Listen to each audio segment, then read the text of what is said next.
Welcome to Modern Church Leader, a short daily show to help you grow your church, be more effective and efficient, and powerful for the kingdom of God.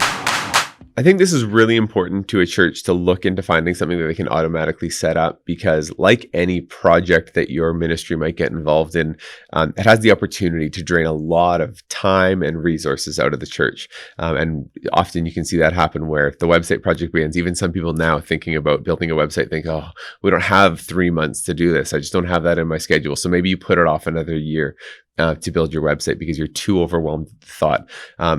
Maybe it's a matter of not having to spend a ton of money on a developer. If it's going to be a manual setup process, it might mean paying that developer thousands and thousands of dollars to build it, and that's just really not in your church budget right now. So again, maybe that means you push it off. Maybe it's the frustration of just waiting for your website to launch. You're in this like middle place where you can't add events yet to the new platform because it's not launched yet, but you're not sure how much you want to edit the content on your existing one. So what that means is kind of being in this purgatory of our website's really out of date, but we don't want to take the time to update it because it's taking us 6 months to launch our website. And so finding a speedy launch process will help solve that. And then also finally, it helps keep you out of the technical side of things. If you have a platform that's going to do a lot of that auto setup for you, it means you're not having to kind of dive into databases and dive into code. And also it means that a lot of those bugs have been taken care of because the process has been refined in some platform that lets you automatically set it up. When you use a platform that has taken a lot of the considerations of your church website before you've even started, there's a lot of jobs that come off your plate that you might not even see. Things like, where are we going to host our website? What kind of platform code are we going to use to build it? How are we going to have a secure encrypted connection? There's so many different pieces that can actually take a lot of time to figure out, find the right solution. Maybe if a volunteer does it, they'd have to code them from scratch.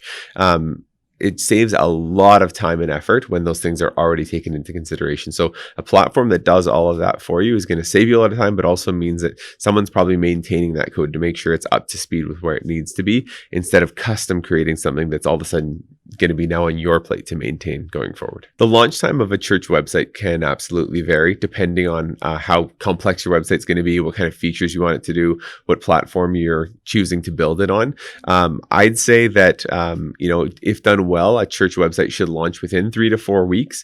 But it's not uncommon for website processes, depending on how many committees it has to go to or boards it has to be approved by or double checked, or maybe if your developer has another job and this is a side gig for them, that process can easily push out to 4 to 6 months. And that's where I think, it causes a lot more problems for the church than solutions. This was a huge piece of what we wanted to change with Tidely Sites, was that we could actually have you launching your website, we say in minutes, where you actually get through a ton of those major steps, where we get a whole bunch set up for you right out of the gate. And so, literally within 10 to 15 minutes, you're editing your website content. And at any point, even that same day, you could say, yep, this is good to go. We're going to launch the website today. Obviously, if you need a little bit more time, that's totally fine. Or you want to have a couple different team members collaborate on it. We get that it can take a few days or a few weeks, and that's okay too. But we wanted to make sure that you had everything technology-wise that you needed to launch as soon as you were ready. There is a huge opportunity to save yourself a lot of pain in choosing the right platform or developer. And I think some of those are that all the features are available to you right away. So you're not having to reinvent the wheel and saying, okay, let's build a sermon platform. There's a lot of functionality that goes into a sermon player so that it connects to your iTunes feed so that you can upload video and audio to it. To build that from scratch causes a lot of pain, probably costs a lot of money. So choosing the right platform means everything your church needs is already right there, ready to go.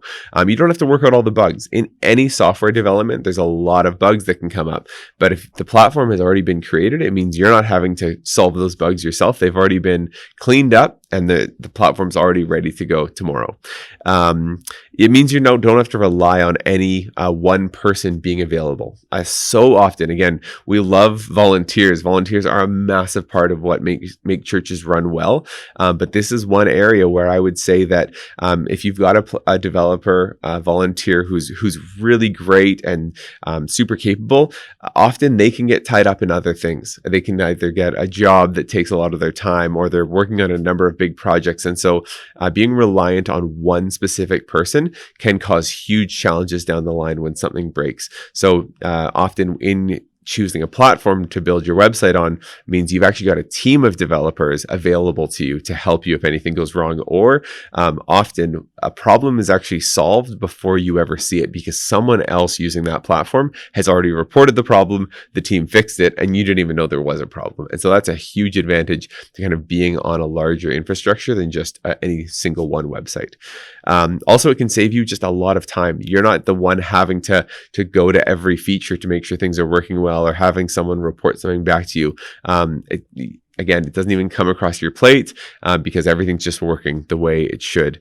And it allows you to focus on things that matter to you. You're not just spending your time trying to get a feature working right. You're getting to focus on the vision and the message of your church and how that communicates through the website. And so that's where we want you spending your time. We'll worry about all the technical details. Thanks for listening. Please review Modern Church Leader on Apple Podcasts and visit our website for more resources at tithe.ly or follow the links in the show notes.